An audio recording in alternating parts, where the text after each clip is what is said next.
Misalkan kalian suatu hari ketemu kecoa, lu berhadapan face to face sama dia. Dari sisi fisik, lu jelas menang, towering above si pelenger ini. Tapi masalahnya, banyak orang yang takut. Kalau nggak takut, ya antara jijik atau geli lah. Belum lagi kalau kecoanya terbang.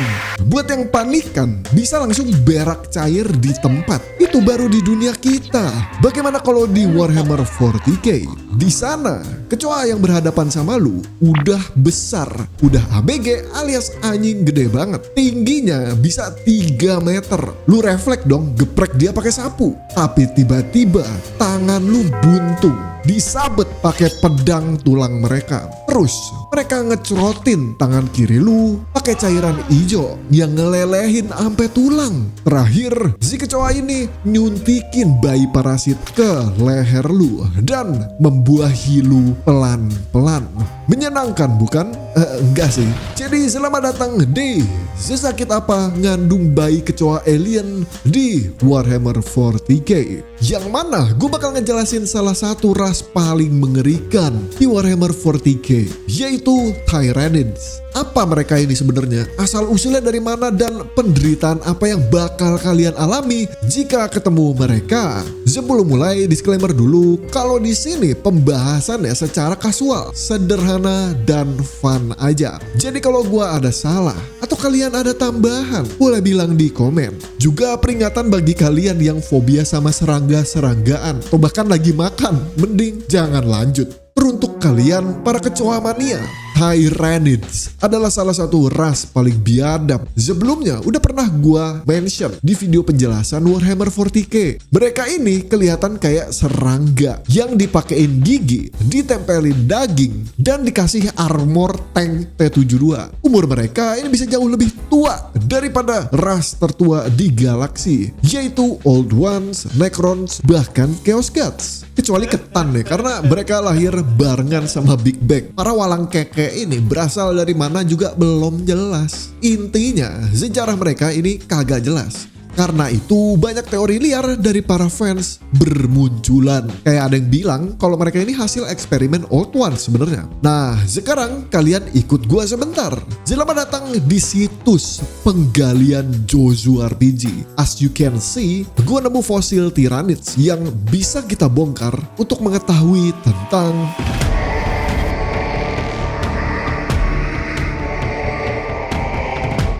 jutaan tahun yang lalu, galaksi kita yang luas ini dihuni oleh makhluk-makhluk misterius yang OP banget. Ada Ketan, entitas kosmik dari gas dan pure energy yang literally kayak dewa omnipoten. Lalu ada Old Ones, ras ber-IQ 500 yang kelewat canggih. Dan Necrontyr, ras yang menderita kencing nanah, berak cair, dan tumor ganas di biji. Yang mereka nggak tahu, bahkan kita juga kagak tahu, adalah di luar galaksi kita ada sesuatu. Dan sesuatu itu datang ke arah kita dengan perlahan tapi pasti. Dikatakan para sesuatu ini terbukti sudah mengkokop brutal ribuan galaksi di alam semesta sebelum akhirnya mereka OTW ke Milky Way. Peradaban demi peradaban dihap oleh mereka untuk berevolusi.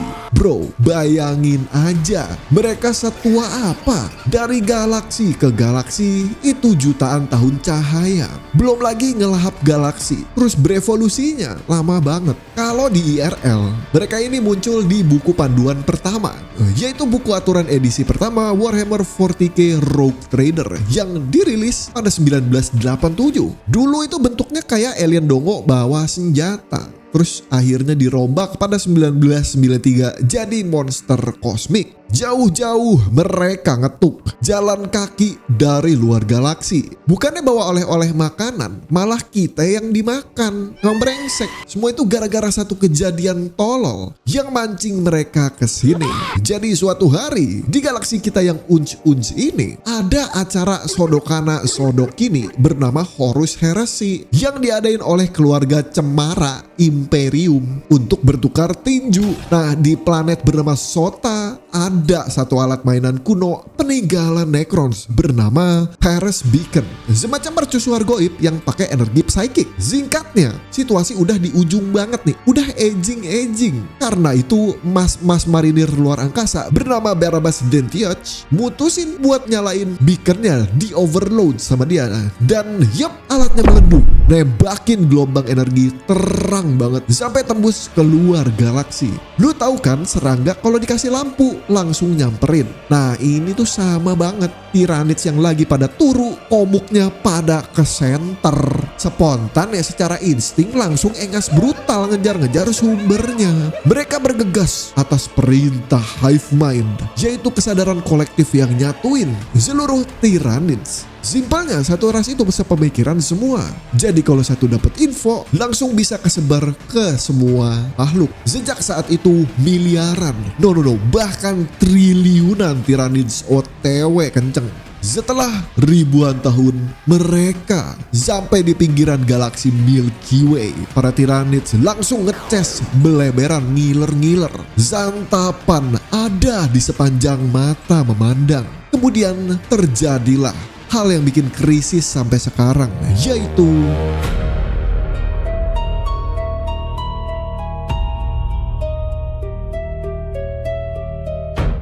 MBG, mukbang biomas gratis. Itulah yang dilihat oleh Tyranids saat tiba di galaksi Milky Way. Diketahui planet pertama yang jadi MBG adalah planet terpencil bernama Tyran Primus. Inilah asal-usul dari nama Tyranids. Seorang ilmuwan di sana bernama Varnak sempat ngirim data biologis sebelum mati. Pas pasukan Imperium nyampe sana, satu planet udah full dibugilin, sisa batu doang. Wah udah tuh kan puyeng pada.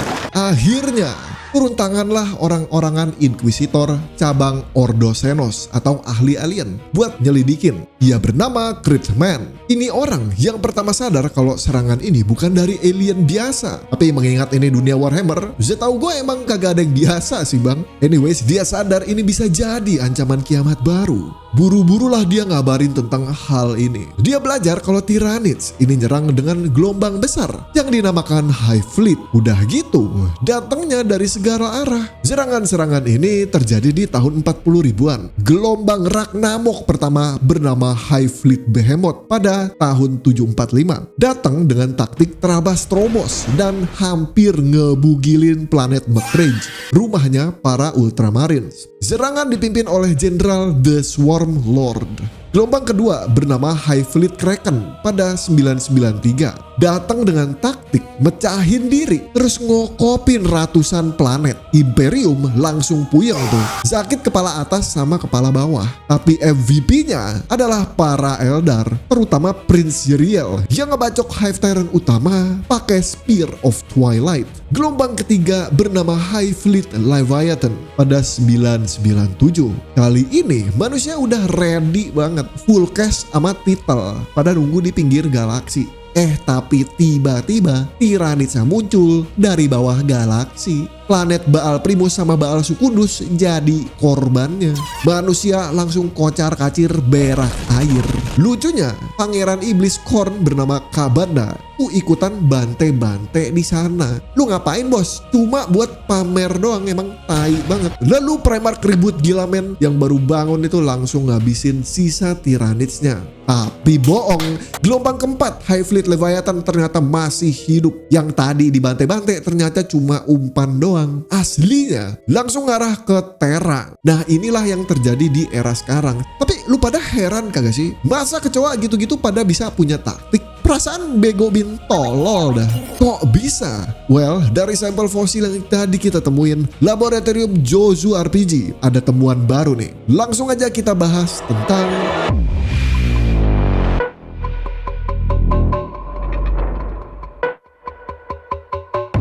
Sebuah teror datang dengan skala yang tidak terbayang dan umat manusia tidak bisa meremehkan hal ini. Untuk menggapai kemenangan, kita perlu mempelajari musuh. Tak kenal maka tak sayang. Tyranids bisa juga disebut The Great Devourer. Tujuannya adalah hanya satu, yaitu biomass. Mereka butuh makanan bergizi. Cara dapetinnya ya dengan melahap materi organik kayak tumbuhan, hewan, makhluk hidup, bahkan biji dan bool kalian.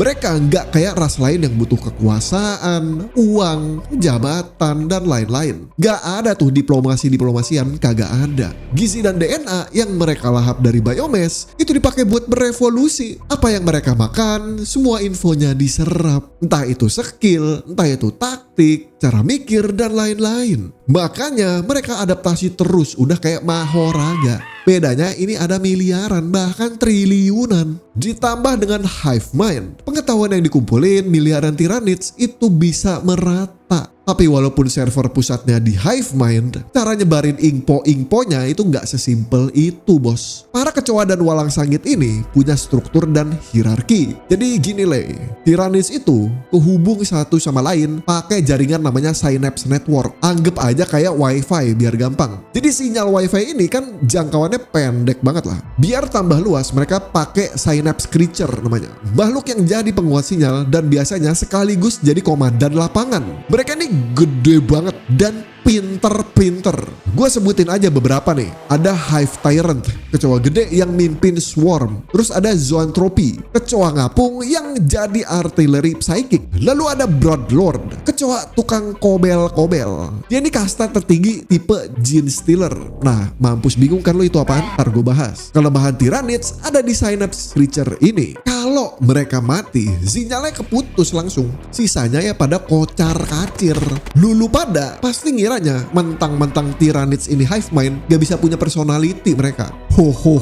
Salah bro. Ada yang namanya individual Tyranids. Mereka ini punya pemikiran sendiri walaupun terkoneksi sama hive mind. Beberapanya ada Swarm Lord, walang keke bertangan 4 bawa pedang tulang. Bocahnya mau nyaingin Joro katanya. Terus ada juga walang sangit Lictor yang punya banyak lidah dan bisa nyaru kayak bunglon. Ini tuh iu banget. Bayangin dia ngegelitikin bool lu pakai itu. Iu banget. Si Lictor yang tadi itu masuknya ke kasta Vanguard Organism yang kerjanya jadi penyusup atau scout sebelum kroco-kroconya turun menyerang. Contohnya lagi ada Gene Stealer. Nah ini nih, spesies ini kerjaannya nyusup ke pemukiman, terus ewe-ewean sama warga lokal buat nanem benih yang nantinya bakal jadi Gene Stealer cult. Orang-orang yang keinfeksi parasit terus ngerusuh dari dalam bikin sekte. Baru deh kasta terakhir yaitu Swarm Beast yang invasi dari luar.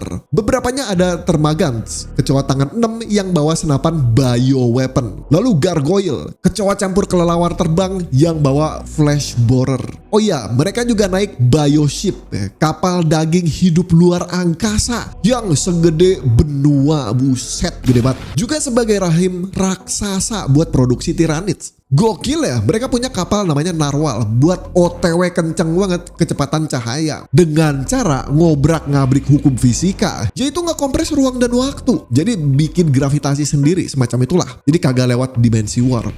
Emang gak masuk akal ya, namanya juga fiksi bos. Jadi itulah kasta atau hierarkinya. Paling atas ada hive mind, terus synapse creatures, terus Vanguard, lalu para swarm. Well, kalau gitu kita langsung aja bahas.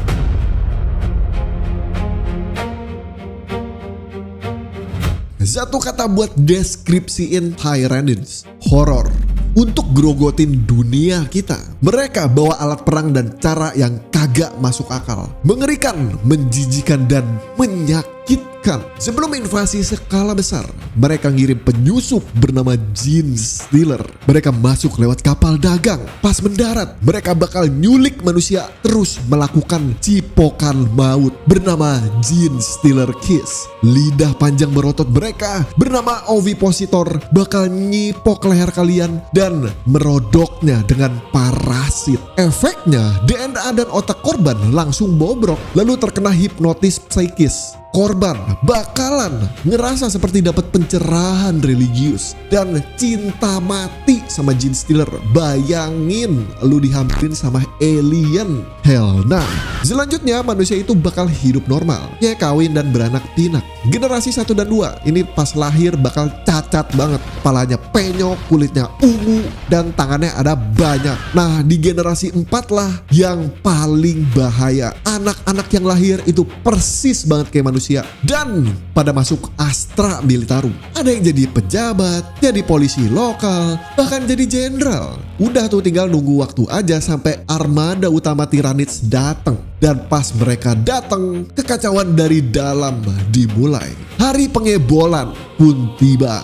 Invasi datang. Efek Shadow in the Warp aktif. Seluruh komunikasi terputus. Bahkan energi warp terganggu sampai para Psyker teriak kesakitan sampai palanya pada pecah. Selanjutnya, hujan spora mikroorganik turun. Jika ini dihirup, maka di paru-paru elu bakal tumbuh parasit yang grogotin dari dalam. Kemudian hujan asam organik yang melelehkan kulit bahkan beton turun didampingin pasukan Swarm beserta jenderal-jenderalnya. Mereka membawa bioweapon, senjata biologis yang di luar nalar. Ada flash borer yang nembakin kumbang pemakan daging yang bakal ngebor organ lu sampai ke biji-biji. Lalu devourer yang nembakin cacing parasit untuk nyerang saraf lu sampai ke otak. Korbannya bakal langsung kejang-kejang brutal. Dan masih banyak lagi. Setelah Ragnarok, para Tyranids bakal numbuhin menara daging raksasa mirip usus sampai nembus atmosfer buat nyedot sisa-sisa nutrisi. Terus mereka bikin danau asam lambung bernama Digestion Pool buat ngedidihin makhluk mati maupun hidup. Lalu mereka bakal ngelepas miliaran cacing bergigi tajam bernama Reapers yang bakal menghabisi sumber daya alam serta mayat-mayat, lalu menggiring sisa makhluk hidup ke danau asam. Di akhir closingannya pakai tentakel belalai raksasa dari kapal induk Tyranids buat ngenyotin biomas sampai kering. Semua akan jadi soto biomas pada waktunya. Udah kayak soto Haji Mamat. By the way, shout out Haji Mamat, enak banget sumpah sotonya. Jadi itulah hal horor yang dibawa oleh para alien kecoa masif bernama Tyranids. Cukup asik bukan? Kalau iya, jangan lupa support channel gua dengan tombol-tombol di bawah. Dan yang paling penting, lu jangan klik off dulu nih. Ramein terus video gua, sumpah kalau sepi ngapain gua bahas lagi ya kan? Kagak dapat beras, gua kagak bisa makan. Jadi terima kasih udah nonton sampai sini dan adios.